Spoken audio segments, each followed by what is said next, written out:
Hello and welcome to another spooky drive-in double feature. I'm Ryan, I'm Nathan. and this is the podcast where we talk about two movies a week every Tuesday and Thursday. But before we get into anything at all, we have the Patreon over at patreon.com/slash drive-in double feature podcast. Nathan, since Halloween's coming up, anytime any kids are going to come to my door, I'm going to give them a pamphlet telling them all about our Patreon, where it shows them they can for only $5 a month they get flick fights, fun conversations, some games, and you know what, just some all-around wholesome content that they can enjoy. Kids love us. Yeah, I think we have a lot of kid listeners out there. I think that's a big part of our demographic. Oh yeah, they love cult classic movies. Yeah, they love asking their parents for their credit cards to pay for the Patreon. Yeah, so go ask your parents for their credit card number right now so that way you can get a subscription over our Patreon. It's only $5 a month. Believe me, they're not going to miss it. So They check it won't even out right notice. now. They won't notice. But check it out right now. It's only $5 a month, but it doesn't affect any regular content. But today we're continuing the spooky month with probably our scariest movie yet, and that is The Good Witch from 2008, directed by Craig Price. Now, he thought Hallmark only did Christmas movies and how they somehow were able to make a Thanksgiving movie a Christmas movie. Hmm. So I honestly, part of me was like waiting for like the hook where it was going to turn it into a Christmas movie, or like at least mention Christmas or show Yeah, like a time lapse of Christmas. yeah, or have like a party at the end. Like the movie ends on Christmas, starts on Halloween, ends on Christmas, something like that. Yeah, but thankfully, no. This is a Halloween movie, so this is perfectly fine to talk about.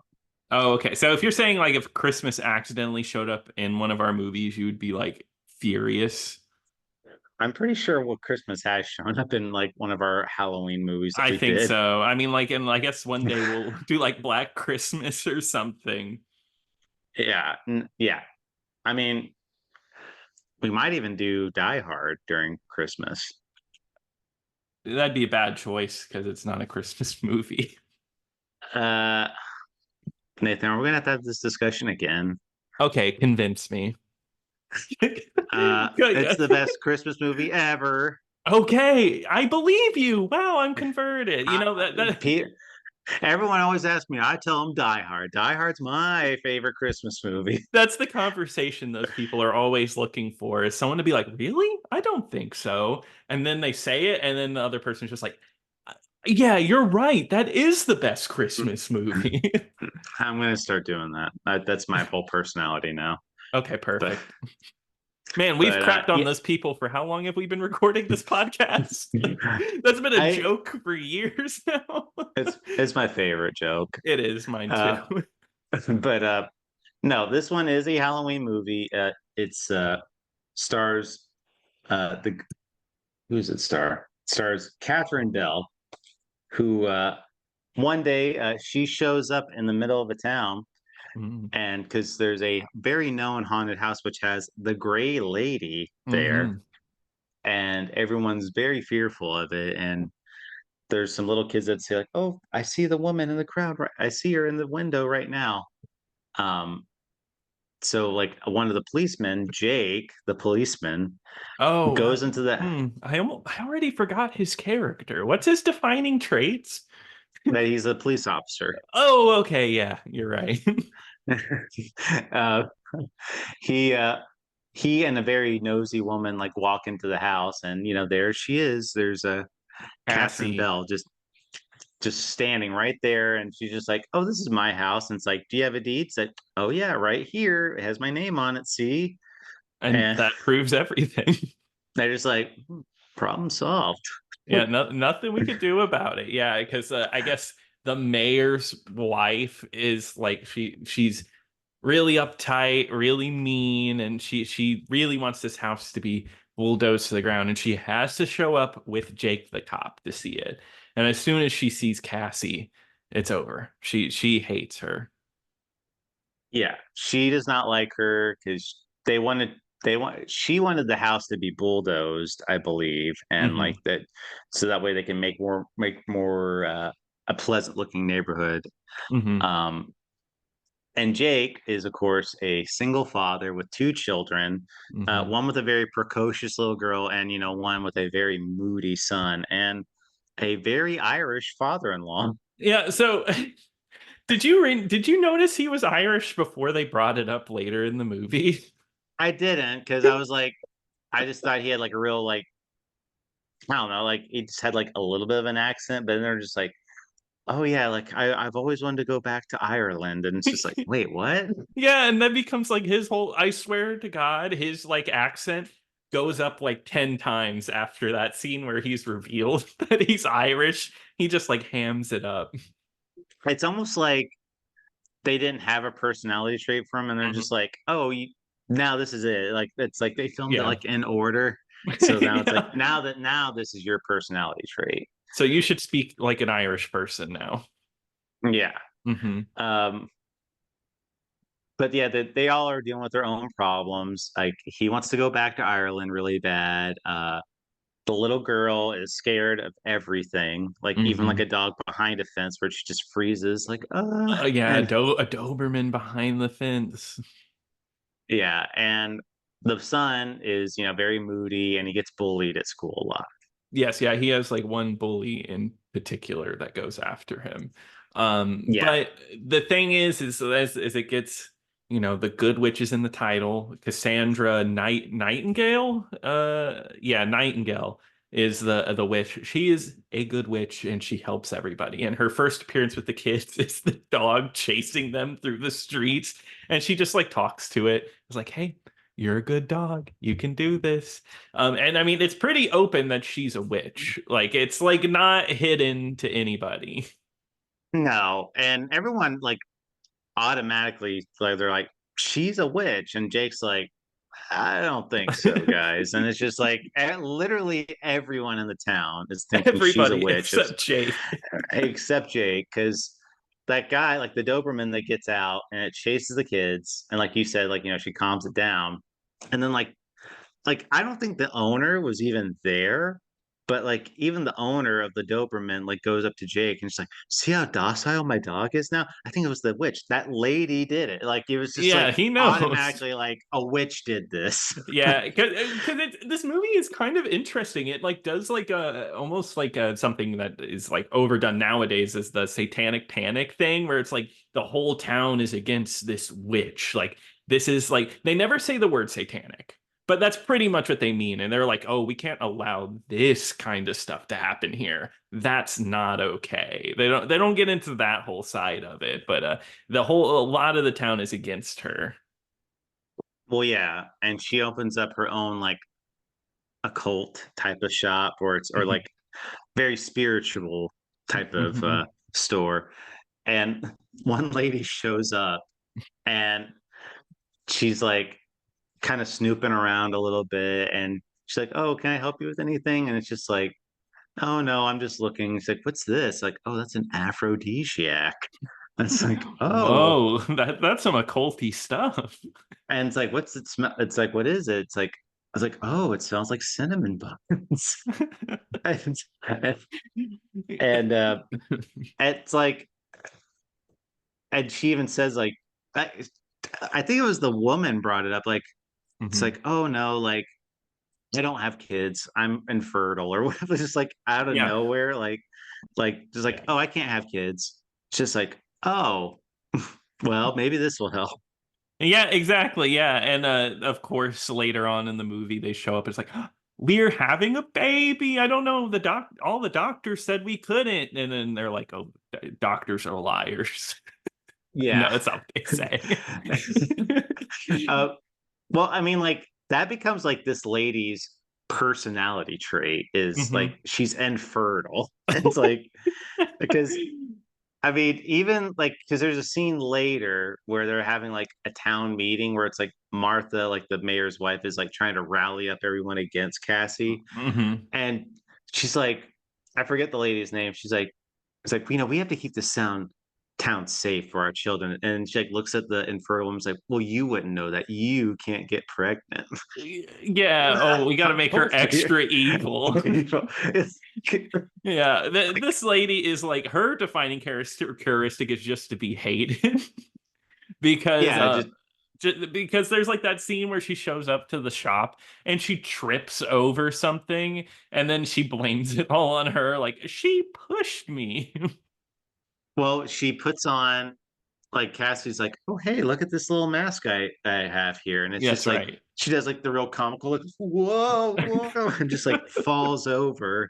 Like Cassie doesn't touch her. And Hmm. then she's like, I want to press charges. She pushed me. And then Jake shows up at her house, like, you know, Martha's saying you pushed her. Did it happen? And it's like, well, there was a little incident. Yeah, yeah. But Jake is very protective of her. It's like he takes her side pretty quickly and like, oh yeah, she didn't push her. Oh yeah. Well, then she brings him a plate of cookies the next day. And That's right. Yeah. she's like, make sure you let your kids have some cookies. Yeah. Which is which they love. There's a really bad joke where he brings the cookies home. It's like, or at least it's just poorly delivered of the kid taking two cookies. Like he takes one, he's like, "Oh, you're taking them up. Why don't you just take two?" And then the kid takes a second one and walks away. I don't know. There's something. It's hard to explain just how badly delivered that is. Well, yeah, like the kids are not great actors, and like No, the no. the the girl, like the girl's like, "Oh, can I have a cookie?" And then the grandpa's like, "You just brushed your teeth." He's like, "No, it's okay. She can have a cookie. Just make sure you brush your teeth again." Yeah, And it's just just like, just real stupid dialogue. yeah. Like, and the little girl, her whole thing is like I said, she's afraid of everything. So they have a scene where she's like, she does runs into Cassie, Hmm. and Cassie's like, here's this thing. And she's like, she holds up a dream catcher, and the little girl's like, what's that? It's like, oh, it's a dream catcher. Hmm. Just, like never seen a dream catcher before. Yeah, right. Yeah. And And then like, you know, you go to like any like gas station, like on an exit or whatever on the highway. It's like you'll find like 50 of them. yeah, you'll find a bunch of dream catchers. But that's not enough either because Cassie's like, make sure before you go to bed, you say, I do not dream of little bunny rabbits. I don't dream of bunnies. And just says that over and over. So she, because I guess like she is a witch. She does witchy things, Mhm. but the way she plays it with the kids is she doesn't actually use magic to help them because the son, he's getting bullied and he wants like a serum to make him turn into a frog, and of course she's like, oh, I can't do a frog, but does a goat work? So they it's like a rock. It's like he has to touch the rock against the bully, which forces him to talk to the bully, and guess what, they become best friends. Well, yeah, and then there's like this other subplot with the bully, where the Uh-huh. bully is apparently coming from an abusive household. Yeah, while he's And waiting in the bushes, you see the whole thing where it's like, "Where's my money?" Because it's doing the whole dumb bully thing where it's like, oh, like it's his dad was doing the dumb bully thing to his own sons. Like, where's my money, punk? yeah, pushed him around until money had left. Like Um, imagine if your dad just like out of nowhere just started like shoving you around. It's like, where's my money? yeah, that'd be a whole different situation. But yeah, of course. But the funniest thing is like that subplot ends up being that the Jack gets him arrested, gets his father arrested, and gets him a new home. Like he moves away, and he comes back later in the movie, and he's like, "You didn't think you'd get rid of me that easily now." Yeah, the bully kid like gets to go to a new home. And, like the child services come and takes him away. And I, I don't know, like just like stuff like that. It's just like I don't know, like it's a very like episodic, like with Yes, a lot of yeah. this stuff. There's really like no cohesive like narrative other than it's just like she does nice things for the town, and then like they want to kick her out of the town.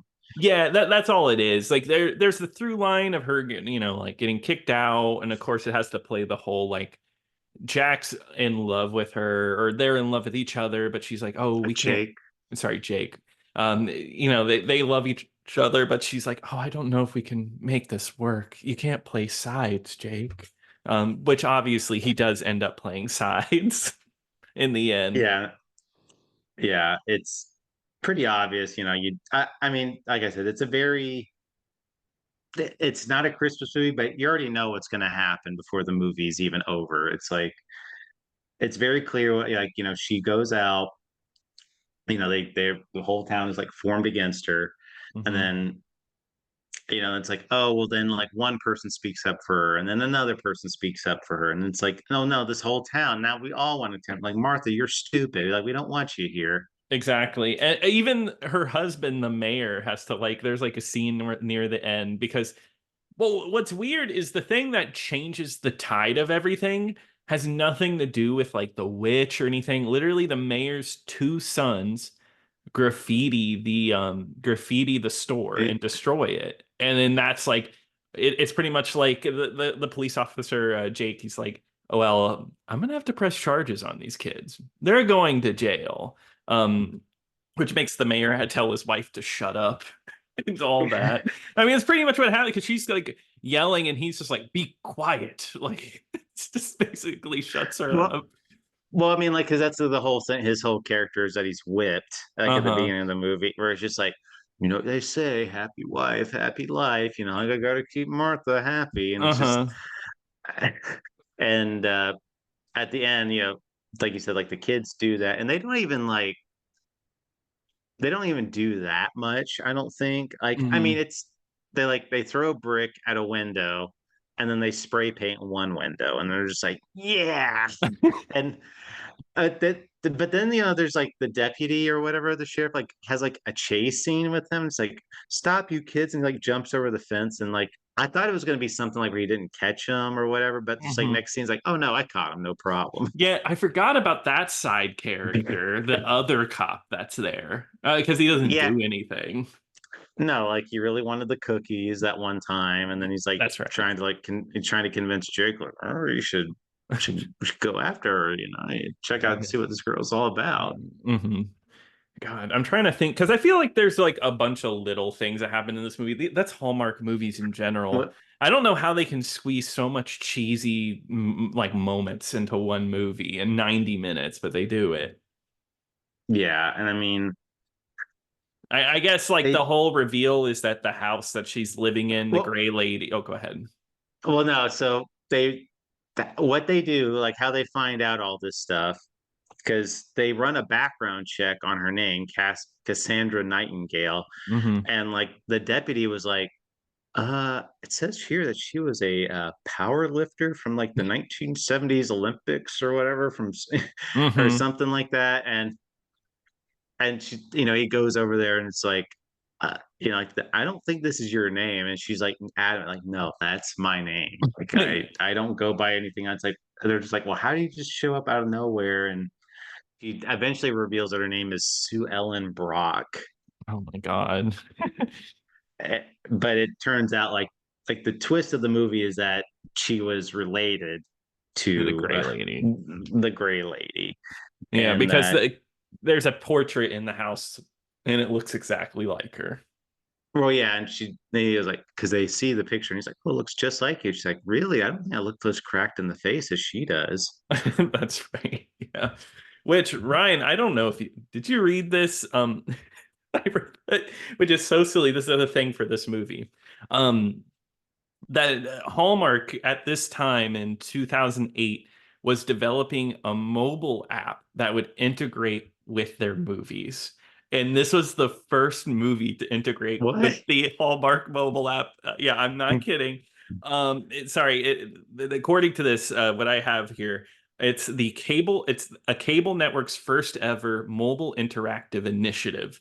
And what it would do is while you watch the movie, it would give you like notes and like tell you trivia, but it would also there was a game, and I wish I knew what the game was, but it was a game, and the grand prize was $2,000, and you'd win that portrait of the Gray Lady.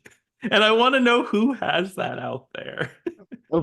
Would you ever hang like if you wanted, let's just say like you just like won it like in a contest, like would you ever hang that portrait up in your Hell house? yeah. If I won the Gray Lady portrait, that's so silly. I would just like, you'd have people over and just be like, oh yeah, that's from a Hallmark movie, The Good Witch.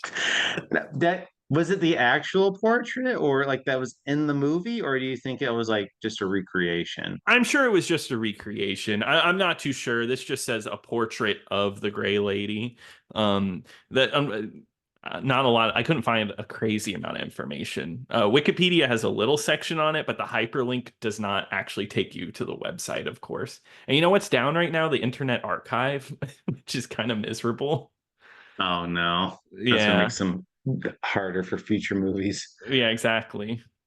Um, but no, like the movie just kind of like ends because it doesn't like explicitly like prove that she's a witch. Like, Hmm. there's not like people just assume she's a witch and she can do stuff, but it's never been like revealed to Jake that she's a Yes. witch until like the very end of the movie where she's like, "Hey, where did that broom come from?" She's just like, like, I don't know. like so that's just kind of the movie where the movie ends, and she does end up being in a relationship with Jake at the Mhm. end. So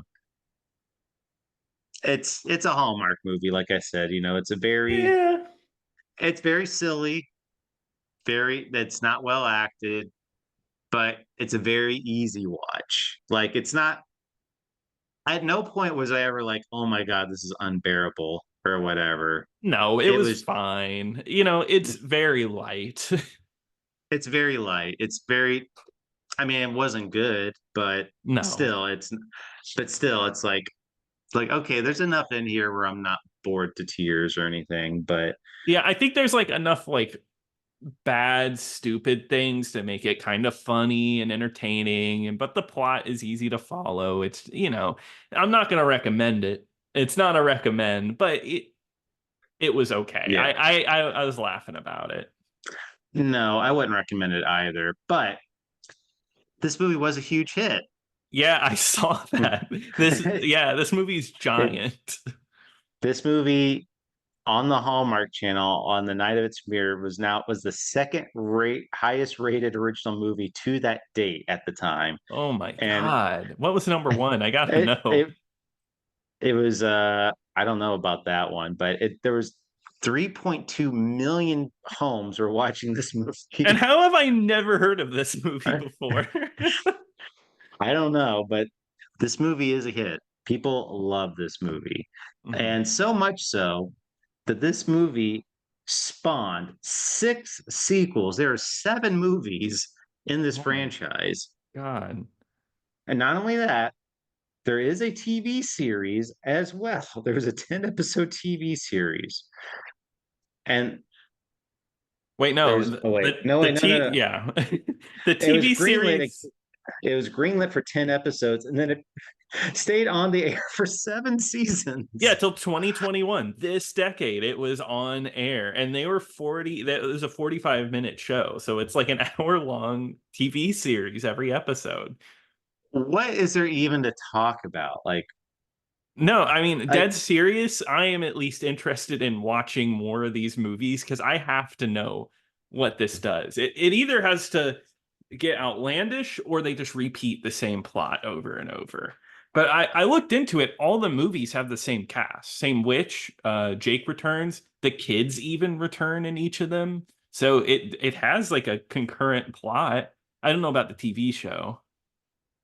I don't think Jake returns for the TV show, but Okay. I do know the main witch is there, and I think Martha's there too. But Martha stays a character. exactly. Wow. And who doesn't love Martha? Wow. Everyone apparently. Yeah, she's the reason that at least 1.5 million of those people tuned in. But yeah, it's this movie. I mean, what do we know? Apparently, everyone loves this franchise. They are going nuts for Good Witch. Yeah, I That don't know. It sounds like the ratings game to me. oh, they just a mobster like broke in into their homes and like watched Mhm. 3 million mobsters watch this movie Yeah. at once. Hey, the mom network's pretty big. Oh, the witches. We got to get the witches back into television, boss. Yeah, there we go. Yeah, played by Michael Richards. Yeah, Mhm. perfect. Mhm. I'm glad he's finally getting work. Yeah, he's back at it. This is an aside, but it's so funny that he's like, I think he did an interview recently where he said, I canceled myself. It's like, what? What? Yeah, stupid. Whatever. But Yeah, anyway, like I said, that's going to be a not recommend for both of us, but uh we might talk about more Good Witch in the future. Who knows? who knows? So, but Nathan, I think we got one more week of spooky movies. So, what are we going to be Oof. talking about next time? All right, Ryan, we are going to be talking about 1970s The Carnival of Blood. And that's streaming right now on Tubi. Perfect. Cannot wait. Well, this one's going to pair really well with that one, Nathan. Okay. So, Nathan, I don't know if you remember, this is a sequel to a movie we did before. And, we loved it so much, the original. Um, you know, back during our Razzie month. Razzie month. Okay. I'm trying to So, remember. Nathan, I figured it'd be good if we talked about a recent movie. So, we're going to be talking about Winnie the Pooh, Blood and Honey 2, which is streaming on Peacock I was right not now. expecting this one. Oh no. Great. You know I'm excited for that one. Let's see. I mean, let's see, Nathan. It's got to be it's got to be better than the first one. It's got to be. It's gotta be. I hope so. And this is like new, right? This is like this came out this year. Yeah, this came out this year, so it's going to be very fresh. Cool. So please join us for our final week of Halloween month. So we're going to be talking about those two movies. But if you have any thoughts and opinions, please email us over at drivingdoublefeaturepodcast@gmail.com. Don't forget to follow us on X at DIDFpod. And once again, check out the Patreon at patreon.com/drivingdoublefeaturepodcast. But till next time. Until next time.